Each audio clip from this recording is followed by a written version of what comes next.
Educador, escritor y filósofo, José Luis Revelato Basigualupe nace el 22 de marzo de 1946 en la ciudad de Canelones, en el seno de una familia católica.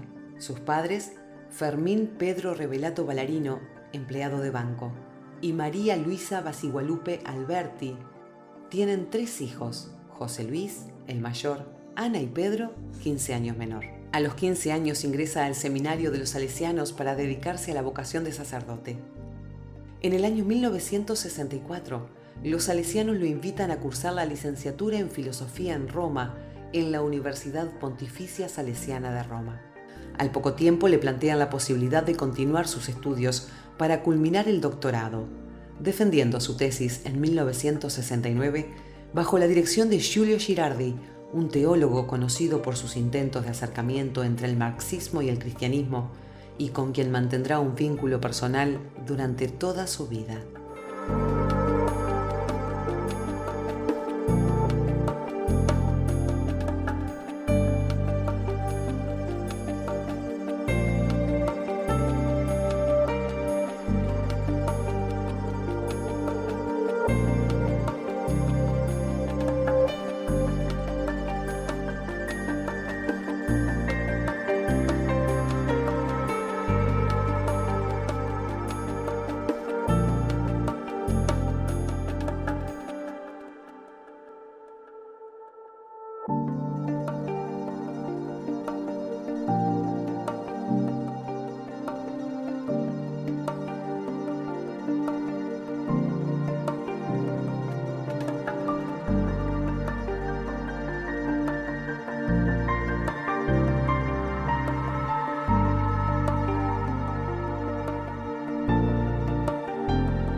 José ingresa al seminario y los salesianos después le plantean, siendo jovencito, digo, teníamos cerca de 17, 18 años, eso fue hacia el año 64, más o menos, le plantean hacer la filosofía en Roma, para lo cual a él lo envían a hacer la filosofía, la licenciatura de filosofía en Roma, que era un tiempo más recortado de lo que después terminó siendo, porque cuando está en Roma le hacen el planteo de continuar hasta cerrar el doctorado, ¿no? En el año 62 se inicia el Concilio Vaticano, Juan XXIII, un hervidero de cambios, de pensadores, de una iglesia que rompe con una estructura medieval y abre un poco las puertas. Inclusive él ahí empieza como a tener contacto con pensadores y con el gran maestro de él, suponiendo que fue Giulio Girardi, ¿no? Yo lo conocí en la Multiversidad Franciscana, que creo que estaba recién fundada, y a mí me interesó mucho el proyecto por lo de la interculturalidad. Y nos hicimos así espontáneamente amigos. Simpatizamos, vaya, ¿no? Con cordialidad inmediata. Y también por un detalle que no sé cómo, conversando, resultó que teníamos ya un amigo común y que los dos apreciábamos muchísimos. Y luego me dice José Luis, pero si este hombre ha sido mi maestro, y era Giulio Girardi. Giulio Girardi, bueno, que dirigió su tesis, que fue maestro en Roma, integraba los grupos dentro del espacio de pensadores, de teólogos, de filósofos, en el propio Vaticano II. Entonces, yo yo no me puedo imaginar lo que tiene que Claro. haber sido eso. El José que llegó a Roma no es el José que volvió a Uruguay. José Luis dio un tremendo impulso a muchos de los acentos que quería poner Giulio Girardi en sus famosos proyectos de fraternidad y de solidaridad con América Latina. En 1969 vuelve a Uruguay, después de haber vivido el proceso del Concilio del Vaticano II, lo cual profundiza y radicaliza su perspectiva de compromiso de liberación con los oprimidos, ideas que no serían bien recibidas por las cúpulas salesianas. Él llega en marzo del 69 a Uruguay, y bueno, él vuelve a los salesianos, empieza a dar clases en el Juan 23. Y por ahí José viene con mucha fuerza, digo, a cuestionar y con una opción muy clara, una opción fuerte, con una mirada hacia los más vulnerados, hacia los más pobres, con una visión también con fuerte incidencia también del propio Gramsci, y que van incidiendo en un desencuentro con lo que era lo que podía ser la jerarquía propia de la iglesia. No fue casualidad que a José lo invitan a ir a Melo, ¿no? Que volvió transformado de Roma, no volvió para ocupar su cargo de sacerdote, ni hacer los votos, ni nada, volvió totalmente desacatado.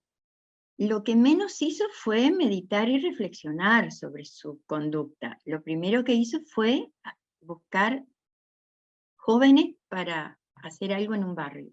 Nosotros trabajamos con un grupo de muchachos, de jóvenes. Entonces, en una reunión que estábamos en el Colegio Salesiano de Melo, había alguien ahí más atrasito escuchando, se para un flaco medio pelado, y él dice, bueno, con toda humildad, yo tengo alguna experiencia en trabajo con jóvenes, si ustedes quieren, les puedo dar una mano. Y bueno, empezamos a trabajar a partir de ese momento en estos mismos grupos con José Luis Revelato. En vez de abrir la Biblia, Antonio, y entrar a hacer una lectura y tratar de traer al hoy a ese Jesús en la realidad cotidiana, que lo haría también traía el pensamiento de Freire en esas comunidades barriales. Él tenía una cierta definición política y político-partidaria que no condecía con lo que sus superiores salesianos le pedían, y al final lo echaron de los salesianos. Una noche fría de invierno le dijeron que estaba echado y que se tenía que ir. Luego de ser expulsado del seminario de los salesianos, vuelve a Montevideo, se gana la vida vendiendo libros y en 1976 es detenido por la dictadura instaurada desde 1973, imposibilitándole desempeñarse como docente hasta la recuperación democrática en 1985. Y recuerdo que tuvimos esas vacaciones de julio y volvimos, y tengo así en la memoria que al poquito tiempo cae preso, o sea, le ingresan a la casa esa donde vivía y se llevan preso a José en el año 76. No arriesgaba mucho viniendo a Canelones porque yo creo que en él había como un cierto temor, sí, previo a quien lo ponen preso, como un cierto temor de poner un poquitito en riesgo a papá y a mamá y a los viejos, ¿no? Entonces tuvo muy poco tiempo, ¿no? Yo recuerdo, él entró en cárcel central y estuvo muy poquitito ahí, yo creo que no llegó al mes en cárcel central, y después lo pasan al cilindro que en ese momento, bueno, era como el final o sea, la posibilidad, o por lo menos digo, la esperanza de apertura y de salida, ¿no? Cuando a él lo pasan al cilindro, yo tengo esos recuerdos de, qué bueno que fue, qué importante que fue este pasaje al cilindro, porque bueno, se nos acerca el tiempo quizás de que a José lo puedan liberar. Al poco tiempo ingresa por concurso a Conaprole y juega un papel muy importante en el proceso de reconstrucción del sindicato. El ingreso en Conaprole ya le significó ahí un cambio desde el punto de vista de lo económico. Ahí también impulsa la Asociación de Empleados y Obreros, ¿no? Todos estos sindicalistas que vemos por la televisión, y incluso algunos que ya se han jubilado, se han retirado, los más notorios, todos pasaron por los talleres de José Luis. Y Pepe decía, 3 cosas. Y parecía que siempre eran 3 cosas. Lo que pasa es que el loco era, repito, muy disciplinado, muy riguroso y seleccionaba lo que verdaderamente eran las 3 cosas más importantes del tema que estaba discutiendo. Siempre, si hablaba José Luis, todo el mundo se callaba para escucharlo. Por más que tenía muchísima gente de su lado, pero también muchos enemigos, es decir, callados, porque era una vergüenza ser un enemigo. Su opinión pesaba mucho, porque hacía muy buen análisis de las situaciones, era una persona muy inteligente y muy formada. Y en cuanto al feminismo, yo creo que fue un avanzado en esto. Entonces digo, son aspectos interesantes que yo los veo ahora y me parece mentira que en aquel momento se hubieran planteado. Luego de la salida de la dictadura, Revelato vuelve a su gran pasión, que es la docencia, desarrollando una importante actividad en diferentes organizaciones de la sociedad civil y en diferentes facultades de la Universidad de la República. En 1994, como docente de la Facultad del Instituto de Filosofía, escribe su libro más importante, La encrucijada de la ética. Aristóteles hablaba de la filosofía primera y lo refería a la metafísica, o la filosofía primera en Revelato es la ética. Para mí, en realidad, entre educación popular, ética alternativa y generación o fundación de comunidad, no había fronteras en José Luis, que porque la idea que él tenía de pueblo era una idea ética, no era una idea etnocéntrica. Y lo mismo me parece a mí que tenía la idea del sur, era una idea ética. Norte y sur no eran fronteras geográficas, ni siquiera fronteras políticas, eran fronteras éticas. Y una persona del norte se podía posicionar en el sur y uno del sur se podía posicionar en el norte. Yo creo que él lo veía en ese sentido, no como frontes maniqueos, sino como una frontera de posición ética. José Luis, que ya venía en una línea de investigación y de reflexión en esas problemáticas, capitalizó muy bien esa experiencia en el contexto de su propia formación y de su propio proyecto, y publicó el que seguramente fue, en lo que la corta vida le permitió publicar, el libro más importante, publicado en Nordan Editorial, La encrucijada de la ética, el diálogo norte-sur. Su concepto de esperanza es central en su obra, pensamiento y acción. Tenía una preocupación particular por los jóvenes y la construcción colectiva de alternativas políticas con los sectores populares, huellas de la trayectoria de José Luis, que quedaron muy grabadas en la memoria de las personas y organizaciones en las que participó. Para él la militancia tenía que ser continua, pero así con un compromiso de todos, siempre respetando a los otros, ¿no?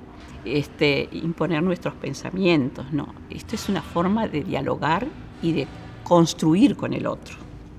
Y eso era fundamental para él, la construcción colectiva. Y pensamos que nuestra tarea era a largo plazo y que teníamos todo el tiempo del mundo por delante. Y José Luis nos decía que no, que nosotros podíamos ir haciendo las cosas y tener resultados rápidos, inmediatos. Y yo hasta ahora cuestiono eso. Yo me enojaba mucho. Estoy pensando que tal vez él creía de verdad mucho más en nosotros de lo que nosotros creíamos. La esperanza era un concepto que no era manejado en la academia. Le importaba muchísimo el tema de la juventud. Yo decía, si viera ahora los problemas que siguen habiendo, sobre todo en este tiempo de pandemia, ¿no? Le preocupaba y lo angustiaba muchísimo todo el tema de la droga, que estaba empezando. No tenía nada que ver con lo de ahora. Su verdadero compromiso era con el pueblo, independientemente de su opción partidaria, digamos. Los sectores populares para él eran los posibles actores de una transformación de esta sociedad. Y entonces planteaba que entre todos podríamos construir un mensaje de esperanza. Pero él además tenía un amor muy grande por las personas y los conocía uno por uno con su nombre propio, y lo que hacía cada uno, dignificaba lo que hacía cada uno, que eso era algo que nosotros en un primer momento no nos dábamos cuenta. Pero él tenía una visión muy específica, muy interesante, muy disruptiva con respecto a lo que se venía haciendo trabajo social en Uruguay y en el mundo en general. Por eso fue tan importante a nivel de toda Latinoamérica para el trabajo de educación popular. Y en cambio él trabajaba con todos esos elementos, consideraba que estaban presentes en un proceso. Para mí era un científico social, realmente. José Luis Revelato y su vigencia. La vigencia para mí es plena, y creo que los tiempos cada vez le van dando mayor vigencia a, a los temas que él abordó, ¿no? Sobre todo en lo político, en lo social y la ética vinculada a estos otros aspectos de la vida de la gente. José Luis nos dejó el mensaje del amor como solidaridad. Así nos dio un camino de amor, de dignidad, de esperanza para un mundo mejor. Y eso lo llevamos vigente y lo vamos a llevar, supongo que todos están de acuerdo que lo tenemos que llevar adelante y comprometernos con ese legado que nos dejó José Luis, de dignidad, de esperanza, de compromiso.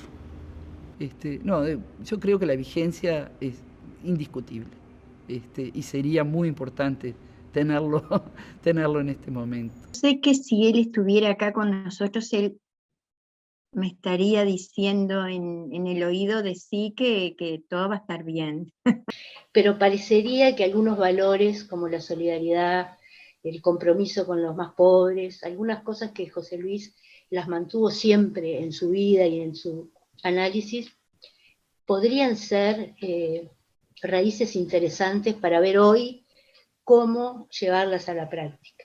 Ausencia presente, ¿verdad? En los cursos planteaba las clases sobre el pensamiento de José Luis, siempre el interés era muy marcado. Yo creo que él, a pesar de los años que han pasado, todo su pensamiento y su formación, toda su trayectoria está sumamente vigente hoy. Hay seres luminosos, hay personas que reciben luz de algún lado y hay otros que ya son luminosos. Y José Luis era así. Para mí, lo importante, ¿no? Lo importante es ver que tanto él como sus interlocutores directos son gente, por decirlo así, que nuestro deber es el de que no caigan en el olvido. La recuperación del legado de José Luis Revelato permitirá que siga vigente en la memoria de lucha de los sectores populares, sindicatos, organizaciones de base, educadores populares y diferentes actores sociales y políticos que se proponen construir una sociedad alternativa. Su testimonio es una invitación a reinventar el poder desde una perspectiva democrática que problematice tanto la acción cotidiana como la mirada más amplia de una América Latina integrada, donde el norte y el sur son tan solo fronteras éticas.